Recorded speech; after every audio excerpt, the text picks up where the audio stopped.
My name is Michael Pashut and I'm the proud owner of Change Cars and the host of the TV show All Things Motoring. I'm even prouder to work with Alan Rosenmeyer of Motor Matters, your #1 review specialist for all things new. If you are looking for a new or used car, if you're looking for advice, visit changecars.co.za and I promise you, you will get the best advice from the best dealers in South Africa.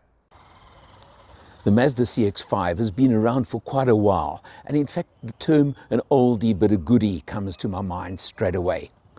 This is the CX5 Carbon Edition. It was added to the range not that long ago, and what Mazda have done with the CX5, although it's been around for quite a while, is it's had a few facelifts along the way. So for example, on this latest model, you've got this blacked out grille over here, you've got the splitter in front, and along the way on one of the facelifts, they slimmed down the headlights. So you've got these very narrow slimmed headlights over here, LEDs, very effective, good headlights, obviously daytime running lights are included over there as well. You come around the side and in typical medium family SUV style, you've got the cladding around the wheel arches that runs along the base of the car as well. You know what to expect over there. And again, Carbon Edition gives you features like black alloys on a 19-inch wheel. And what's interesting is although the wheel size has gone up, it hasn't affected the ride or the comfort, and it's still a pretty smooth, comfortable car in all circumstances and on all sorts of roads. You come along over here, again, Carbon Edition means you get the push button to lock and unlock the doors, something you do expect these days, I think, on any slightly more upmarket car. And just while we're here, it'll be easier to show you right now, you do get features like electric adjustment for the driver's and passenger seat, and interesting place, but you've got 2 memory settings for the driver's seat. Now let's take a look in the back seat, because of course family SUV means you need family space, don't you? So let's jump in and have a look. Well, driver's seat set for me, as you would expect. Tons of legroom. Headroom's pretty decent with my hat on. I've got no complaint. And we look at some of the features. Well, you've got vents over here for the aircon in the rear. But again, and I've got to say it this way, showing the age of the car, of the model, no USBs for the rear seat. That's a little bit of a lack in today's world. Small thing, but it can make a difference, can count. But it does depend on you. Also note the nice red and grey counter stitching, for example, on the doors and the seats. And while we're talking the seats, let's just have a look. You've got a leather and Alcantara combination upholstery on Carbon Edition model. Again, how you can differentiate between the different models in the range and what you're getting on the Carbon Edition. Let's head round to the back over here quickly. Again, one of the updates along the way was these much smaller rear lights, sort of the round effect on that one, cutting into the tailgate. And SkyActiv G, Mazda's technology, the SkyActiv technology, which goes down to the engine, to the suspension, everything. They use SkyActiv, and it does help a lot with fuel economy, for example, as well as handling. Let's pop open the boot, which is not powered, the tailgate, and have a look. Underneath the boot board, you get a space saver spare wheel, but at least you do get a spare wheel over there. And then again, a feature of Carbon Edition, that's your power amp for your Bose, upgraded Bose sound system. Nice system, I can tell you, good sound. And what Mazda have been doing for a while is that on their upper models, shall we call it, they've been adding Bose sound systems as a feature. There's also, now interesting, seeing as you don't have many USBs in the car, there is a 12-volt socket in the boot area. So you do at least get that. Now, let's have a look. What's the boot size? Aha. Definitely at least a 1.5 Allen boot. Comfortably so as well. And while I'm talking, you notice the boot boards that normally sit across over here? Well, Mazda use one that stretches right across onto the tailgate, so it's good for security purposes, hiding things from the back. Another little feature on this one is a little lever over here. You pull that lever and kaboom, mother-in-law gets squashed if she's sitting in the back. But if you need extra space in the boot, that's how you drop the seats. As you can see, split into 3 sections with a middle section as well. The very common to the Mazda range 2-litre 4-cylinder petrol engine is under the bonnet of this one as well. 121 kilowatts, 213 newton meters of torque, driving the front wheels through a 6-speed torque converter automatic transmission. There is the 2.5 available in the range, and of course the Akera at the top of the range gives you the diesel engine with all-wheel drive. But this is what you get on the Carbon Edition. Out on the open road in the Mazda CX5 Carbon Edition. The Carbon Edition was an addition added to the range a while back. It gives you a lot more luxuries, a lot more extras in the car. But the CX5 may be getting older, but it certainly still is a contender in this medium SUV category. The 2-litre 4-cylinder petrol engine is smooth, it's comfortable, it's relaxed. 121 kilowatts, 213 newton meters of torque, driving through that 6-speed automatic transmission, driving the front wheels, of course. There is a sport mode.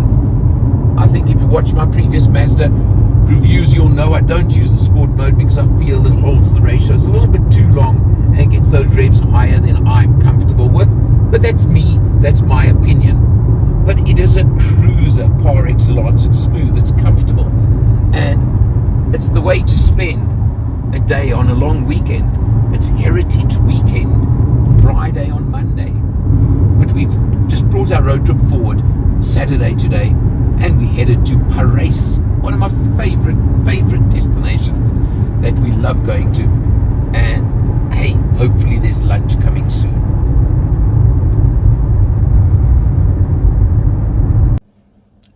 Jumping in behind the wheel, we have a look. The instrumentation is basic, but it's nice, it's neat, and that's what really counts. The pertinent figure you want to see over there is the 584 kilometers we've done on this test so far, showing 7.2 liters per 100. That's good. It's not bad for a family size SUV, and I can tell you most drivers will achieve it. That's what really counts. You've got, of course, cruise control over here. It's not active cruise control, but you've got cruise control. So that definitely makes a difference as well. And you've got features like your sound system over there, all expected. Carbon Edition also gives you teeny little flappy paddles behind the steering wheel. And there is something that also is nice that it shows over here is your keep lane departure assist shows in that screen over there. And you can't see it now, but there is a heads-up display in front of the driver. Just a little bit difficult to see at certain times, but it's there.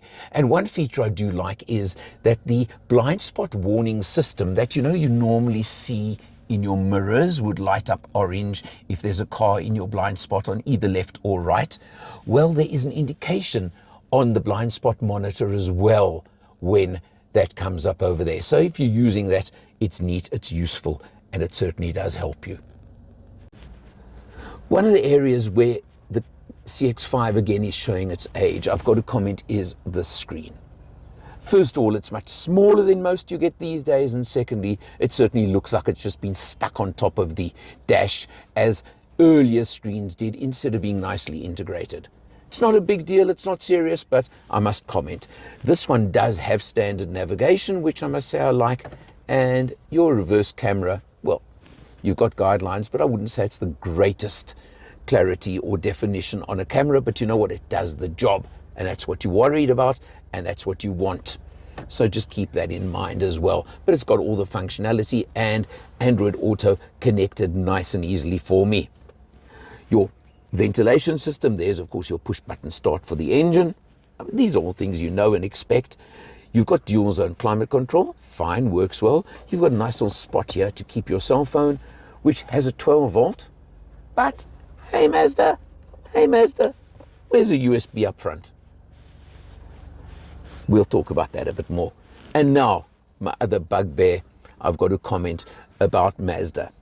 6-speed torque converter automatic transmission. It's smooth, it's comfortable, it shifts nicely in general usage. But this engine and gearbox combination, and not just in the CX5, I find tend to like to rev quite high, and a little bit higher than I generally do like. The sport button, as far as I'm concerned, shouldn't exist. Because what does sport mode do? It holds the ratios even higher and even longer to higher revs. And I've just told you what I think about the revving. Maybe you use it occasionally if you need an urgent overtake while you're on the highway. But otherwise, just ignore it. That's my feeling and my take on it.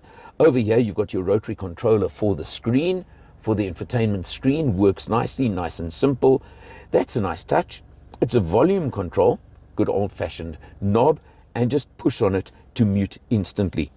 There you've got your electronic parking brake and auto hold if you need it, which I don't find you need that often. Now, I've been going on about USBs. Well, inside here, you've got two USBs and another 12 volt. So interesting, Mazda give you 3 12 volts in the car, only 2 USBs, and they're both inside this center armrest. But what they have done, I think, is a nice little touch, is do you notice those little indentations there? Because if you use USBs inside the armrest, but you still want to close the armrest, in many cars you're pinching your cable. Well, the cable sits nicely over there without getting pinched. Silly little feature, but it's a nice touch. Something else you get on this model, I mentioned when we're at the boot, is the upgraded Bose sound system. And Mazda have gone to great lengths to use those and to engineer them in nicely. So you've got big speakers in the doors, and then you've also got additional speakers in the A-pillars up front by the windscreen. So your sound system is really nice. Now, what Mazda have been moving towards and trying to achieve for a while is moving the whole range up into the premium sector of the market. And they're doing it in strides, and they're achieving, I think, their target and their goal in that respect. Very comfortable. I've mentioned the seats, they're nice. You've got powered adjustment. You've got all those sort of features you would want, and they work nicely. And in this category of car, of size, of this medium family SUV, their pricing is still pretty good as well. What do I mean by that? Well, you can get into a dynamic, lower spec automatic with the same engine, gearbox, etc.